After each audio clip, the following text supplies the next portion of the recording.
Welcome to another edition of Art of the Kickstart. Today I am super excited because I am speaking with someone that I've also met in person at an event globally, worldwide, and got a chance to feel this product in my hands and see it. So today I'm super excited to be speaking with Hans Augustenborg, co-founder of Canairi. Andreas, his partner, wasn't able to join us, but these guys are childhood friends. They now run a business selling to customers worldwide after their massively successful campaign with over 3,300 backers, 472,000 US dollars raised for Canairi.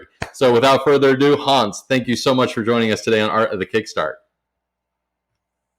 It's an honor, and nice to meet you again, Roy. Digitally, it was fun last time at the Web Summit in Lisbon. We hopefully we're gonna see each other there next time this Absolutely. year. Yeah. No, it was great meeting there, and definitely great to see your team and see the success that you guys have had now month after month of bringing this product to market, now selling direct to consumers, and we'll definitely dive into all of that. But for our audience's sake, Hans, as if they haven't heard it before, give your elevator pitch for the product. All right, let me try this. It's been a while since we've been pitching for investors. We closed one, so it's good to practice it again. But this it's our product for the podcast listeners. I'm gonna try to explain it visually as possible. Our product is an indoor air quality monitor that looks like a canary bird, and just like back in the days when mine workers were using real canary birds to detect toxic air in the coal mines, our bird will actually die when the air quality turns bad inside of your home. So what it will do is that a CO2 sensor will detect the air quality, and if it's bad, it will, through a motor, make the bird drop dead. And then all you have to do is to open a window and ventilate your home until the air it has a good quality again, and then the bird will automatically pop back up.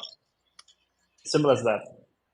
I'm gonna close my window again because I have good air quality in here, and also it's super cold in Denmark in the middle of April. I was going to ask, yeah, what's the air quality or the air temperature right now out there to keep that open also? Yeah. It's see now It it drops dead. is. This is how it works. It does a demo run when you plug it on. So maybe it will change now because it's gonna make a detection in 5 seconds.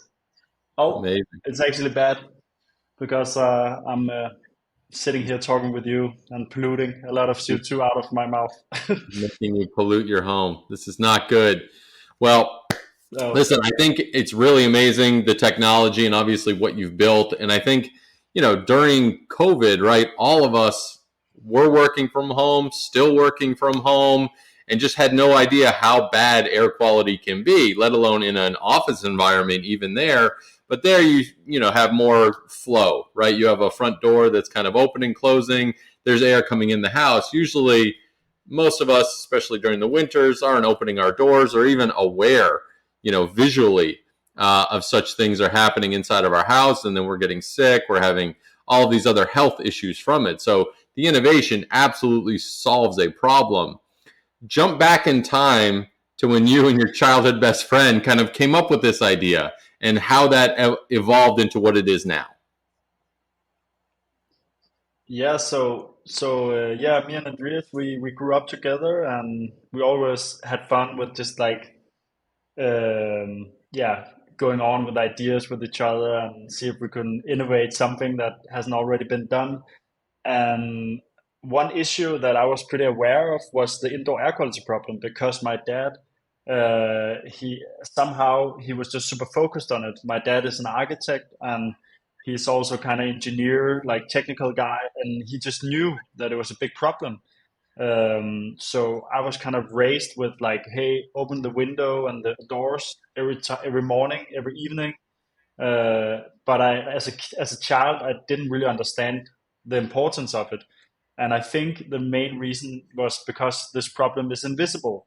like you can't see air quality. It's invisible, but um, but it's still a huge problem because we spend 90% of our lives indoors, which leads to increased allergies and asthma, bad sleep, even sleep disorders, sometimes even lung cancer. And it's such a crazy problem that just in Denmark, the health organization recommends every Dane to ventilate their homes 2 to 3 times a day, and they do that because it is a serious problem.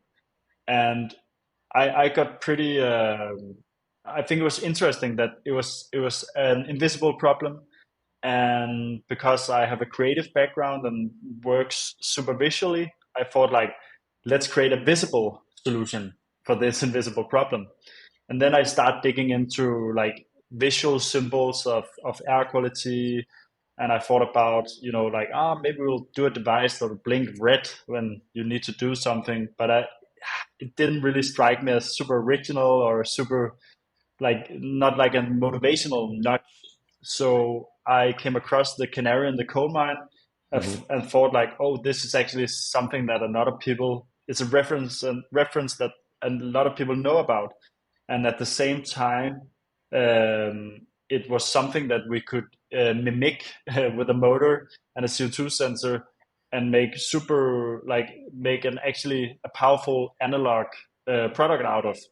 Um, so basically, that was what happened. We got that idea, and then we started drawing it, and we made like a 3D printed prototype, and then we showed it to people, and people was just like, whoa, this is this is something new, and this is something that I actually respond on, not like a blinking lamp, or like a dishwasher saying beep beep when you're going to sleep. There's so many annoying notches in everyday products that are fighting to get our attention, like even just like phone notifications, Yep. and it's just overwhelming as a human being to get all these messages during the day. So having something analog that is not just saying, hey, you need to do this, but also it's entertaining you, and it's targeting your emotions, like, hey, a dead bird hanging on my wall, and I have the power to wake it up again just by opening the window. I can do that. um, so, and yeah, also the fact that we tried to make an aesthetic product, and not just like something that looks like a smoke detector. I think that's actually a huge part of the innovation, because it will make you put it in a position where it's visible. Because if you have a product that looks like a Wi-Fi router, maybe you'll just hide it behind the sofa, and you will just ignore it when it try to signal you something. Yeah. What I love about this is I guess, the symbolic nature of that the carbon dioxide is a silent killer, and your product is a silent notification system, right? It doesn't use the bells, whistles, lights, alerts to get our attention. It's a visual thing to something that is invisible. And I really love the Thanks. tie-in aspect of all of that. Thank you so much. It's a nice way to put it. Like it's yeah, So yeah, a silent killer. Yeah, and a silent exactly. product. I like that. What I always am interested in products like this, because when you think about your customer, right, it could be everybody, right? And I think that's always a difficult task. As you guys were putting this product together, thinking about the manufacturing or thinking about the engineering, right? Like you got your 3D printer. What led you down the path to crowdfunding, and then trying to find your target audience initially with that crowdfunding community? That's a really good question. I think we like the reason why we picked crowdfunding was basically out of financial situations. Like we weren't able to afford a big production before even selling anything. That would mean that we would have to take a loan in the bank, and that's super risky. And yeah, as two young guys, we didn't really saved up that. We didn't save anything, so we didn't have like a big capital we could pull from. So, but the other good thing was that before we would quit our jobs, it would be nice to know if there were any potential in this idea. And a Kickstarter campaign or like any crowdfunding campaign allows you to see if there is an interest in your product, and if the price is right, and like who are you actually, as you said, like who is your target group. So you will get all these answers when you do a crowdfunding campaign, and we found that super interesting. So yeah, we went on Kickstarter to, yeah, to get financial means to start a production and develop the product further, but definitely also to find our target group. And also, we didn't it wasn't something that we planned for, but because it became such a huge success, it also made a really good initiative to contact investors and to actually get a reasonable valuation for your company, which is really hard before you sell anything, because it's super easy for the investor to say, "Hey, I'm taking this big risk. Like, who knows if it's gonna sell?" That they will trick you into to find all these reasons for your valuation being like below $100,000 even. So this helped us prove to the investors like, hey, there's a market for it. We even already made the first $400,000. So like you have to tell us why you're the right investor. So that power switch that was definitely my Kickstarter. Yeah, it's amazing. And, again, we've had the fortunate experience of seeing dozens of our clients go on Shark Tank after their successful Kickstarter campaign. And sure enough, most of the, products that go from crowdfunding to investors are able to seek and get the valuations that they feel deserve, whether that's, 10x their raise or something different, proving that this is a safe bet through a pre-sale. Again, always puts the power back on you to be like, hey, listen, we've already pre-sold these things. Nobody even had a chance to have an experience with it yet, let alone put it in their Yeah, house and be able to tell their friends about it. Like, we have a tremendous yeah, opportunity here. Tell us why you're the exactly. right partner now, because we've already done this by ourselves. What value are you going to bring to the table, right? So, like you Yeah, said, you put the power back into your hands and Andreas's hands as founders, to be able to say, this is what it's done in 1 month of time. We've already raised, nearly $500,000 in pre-sales. We've got a great company yeah, here. exactly. Let's talk a little bit about some of the prep work that you did for the campaign to put it in a great position for success throughout, and now, post crowdfunding, where you're still delivering, thousands of orders out, to all your customers. What was some of that prep work, if you can remember, and maybe some of the things that, looking back, hindsight wise, you might have changed? Yeah. So, like, none of us had previous experience with doing crowdfunding campaigns, but I had a previous experience from the advertising business and the film production business. So I have been at agencies where I've done work for companies like Swatch and Canon cameras and Carlsberg. So I kind of knew like how to deliver stories and, yeah, do advertising. So what we did was like we put a lot of energy into the video. Like it was like our main asset, and we spent 2 months making it. And Wow. we contacted one of my good friend Casper, who has a production company, and instead of paying him in advance, we gave him, I think it was between 2 or 5% of the total uh, campaign goal, not the campaign goal, but the actual profits from the campaign. We did the same deal with a 3D render guy who helped us make product renders, and that allowed us to not spend money on it before we knew if there was actually a business in it. Yep. And it also gave them like a better motivation, because the better they did their job, the higher the campaign will probably go.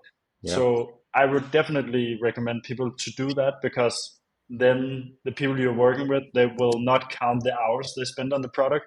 It will be, they will actually have a real asset in the campaign, which just hires everyone's motivation.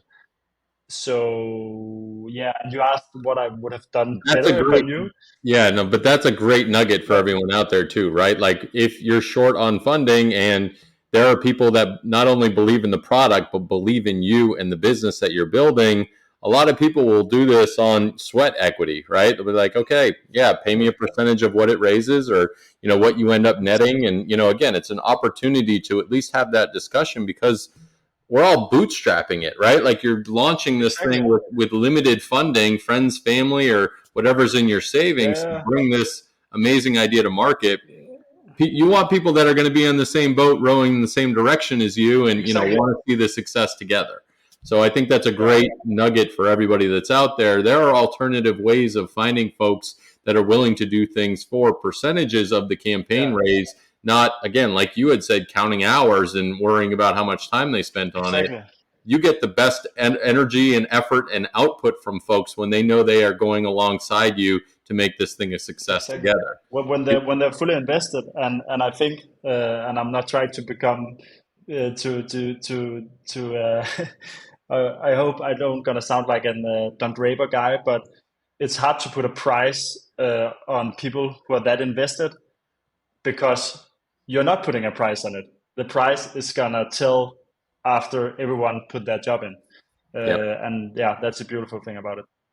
What I think was also unique about this kind of your local community as well, looking at the community side of crowdfunding, Copenhagen was certainly the top city where you guys are from, but we didn't actually have, I think this is probably one of the first campaigns I've never seen with a US city as one of the top cities as a backer, but certainly United States was the top country.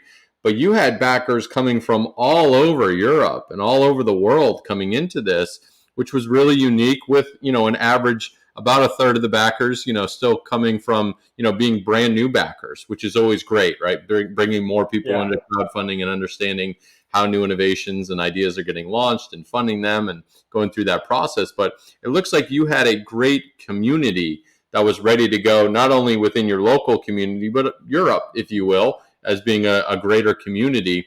Any tips or tricks or things that you guys did that was unique to kind of activate European crowdfunders coming in and supporting you guys? yeah. I think one of the things we did was, like, I reached out to a lot of design magazines and Instagram accounts, Mhm. because that were our category. So I think that helped spread the word in terms of PR. What we also did was we held like a launch party, a physical launch party. It was, even though it was in the middle of Corona Mhm. in the US, I think we just got out of it. Like, we had a little window where people could have physical gatherings, and we threw a party for all our friends and families and their friends. We said to everyone, "Hey, invite your friend," and then we paid for the first 100 beers or whatever, and we had a friend DJing, and we showed the product, and we made a speech, and actually I think what it did was that it gathered 100 people. A lot of them backed our product.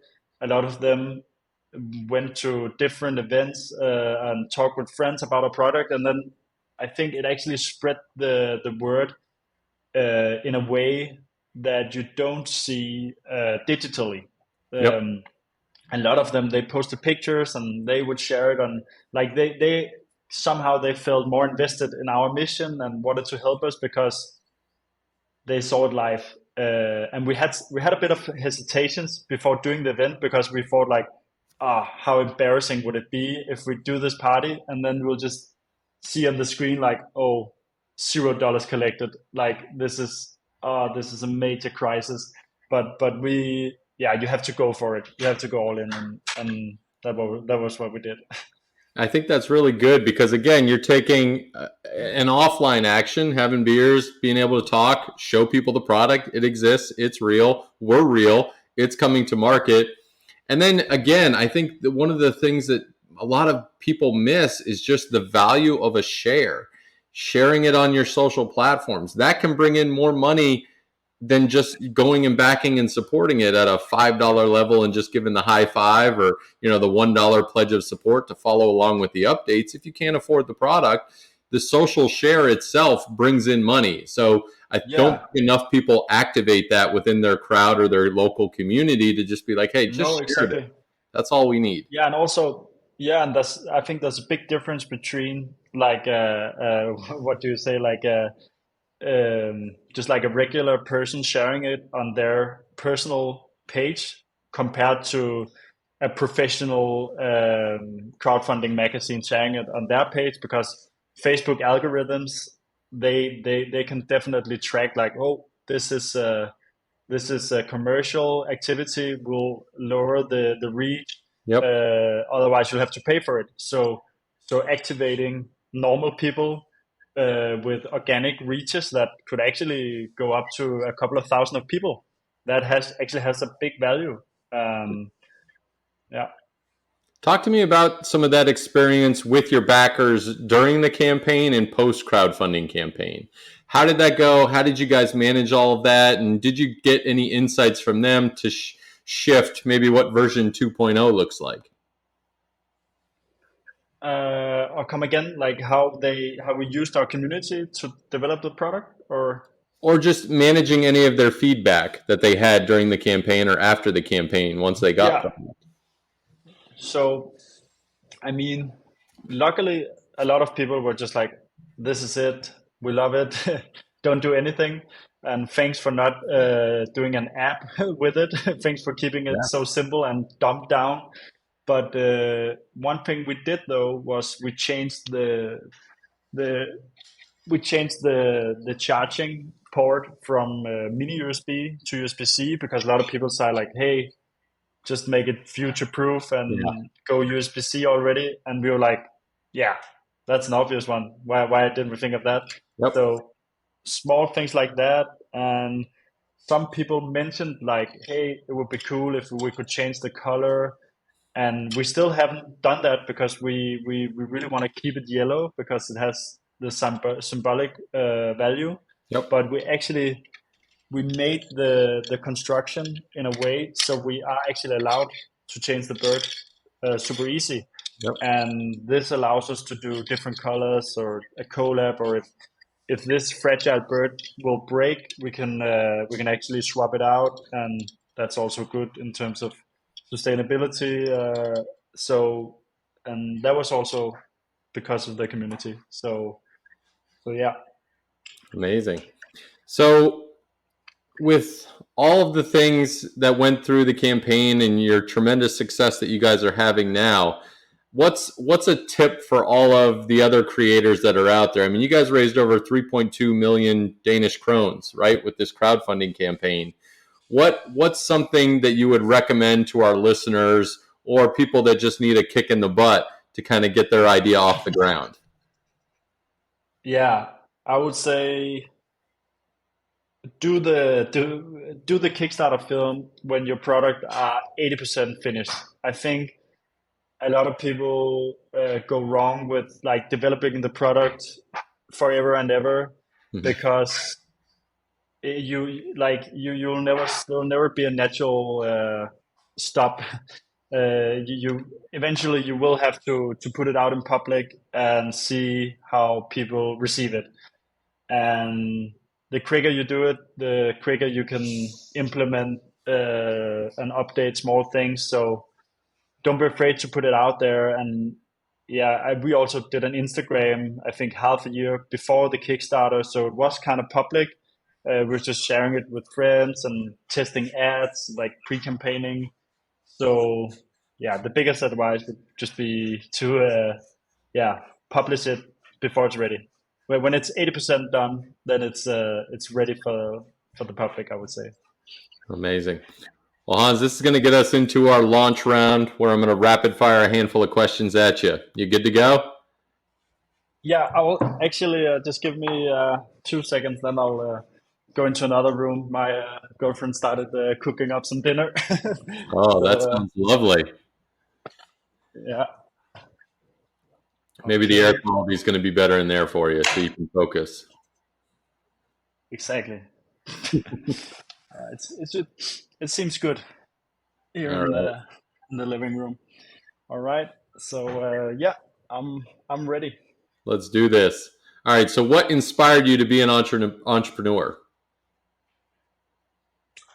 Uh, Definitely. No. Oh shit! I have to be quick. Sorry. That's Sorry for okay. swearing. Um, so I would say creative freedom and the possibility to make something that doesn't exist yet. Amazing. So, if you could have coffee with any entrepreneur throughout history, who would it be? I'm going to say the guy who invented the iPod. Not sure it is, but I know that Steve Jobs also was a part of it. Yeah, I would say to Steve Jobs. Yeah, it's an Isn't easy it? one actually.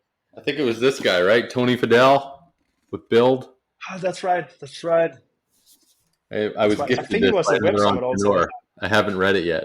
All right, so let's say it was Yeah, Tony. What would be your first question for let's Tony? say Tony.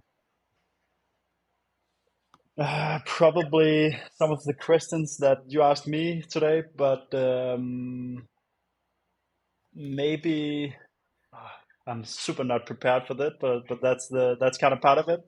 Um, Maybe like how to resist on making new features. Like where do you draw the line? Like that's enough features.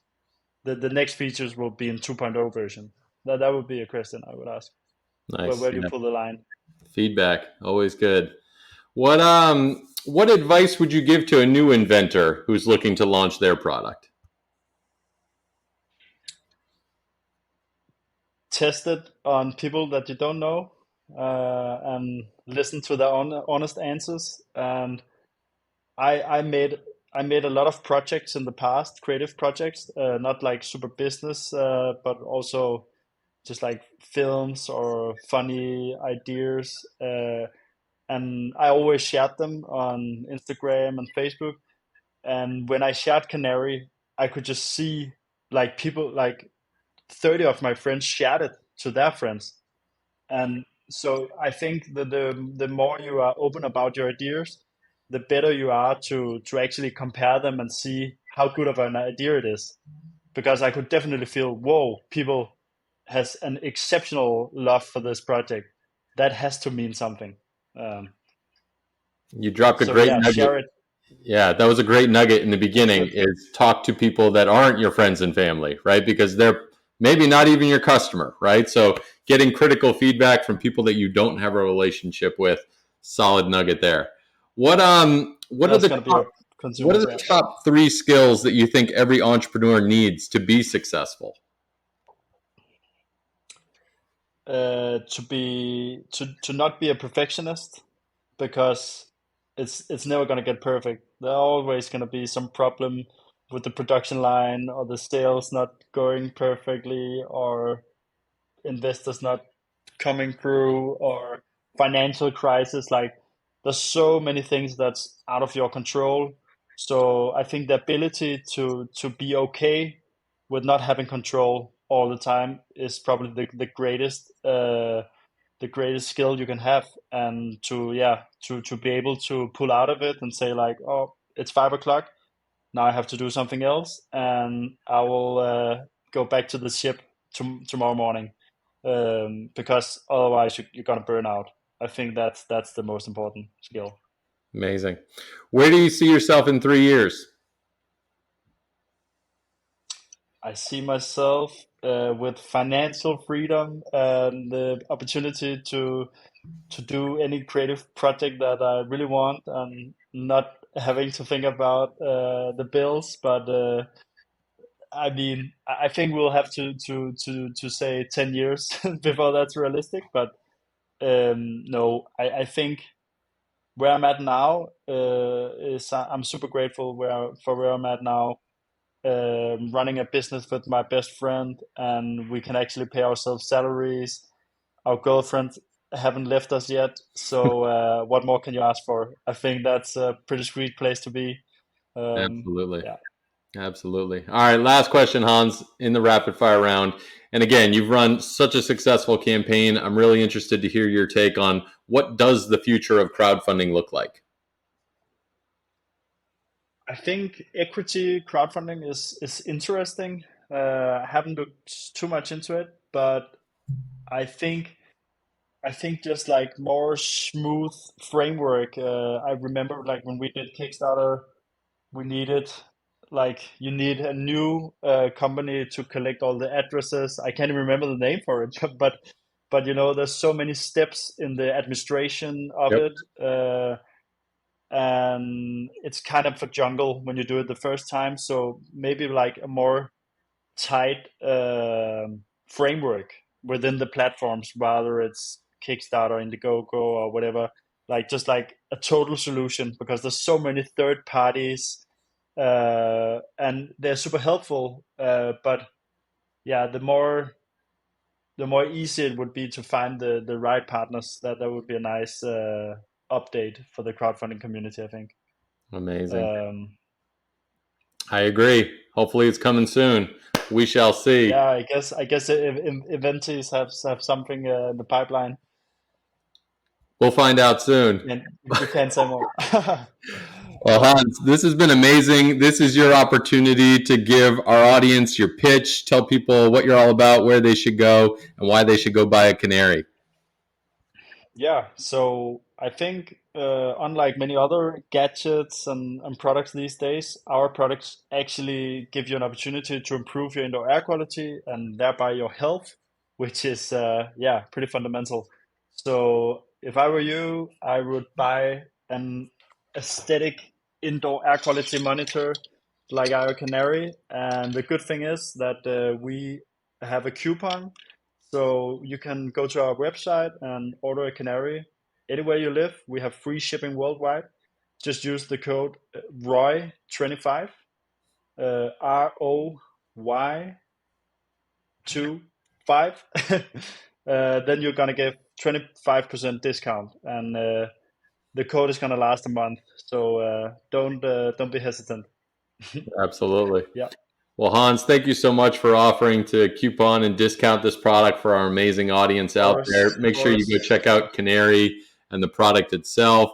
Obviously, thanks again for tuning in to Art of the Kickstart. Go to the website for the notes, the transcript, links to their website and the Kickstarter campaign and everything we talked about today. And of course, a big shout out to our crowdfunding podcast sponsor over at Product Hype, the top newsletter for new products that just launched. Hans, thank you so much for joining us today on Art of the Kickstart. A pleasure to join you, Roy. It's been fun, and yeah, have a good day. Or in the US, we are a couple of hours ahead, so I'll go to dinner. Beautiful. Thank you, sir.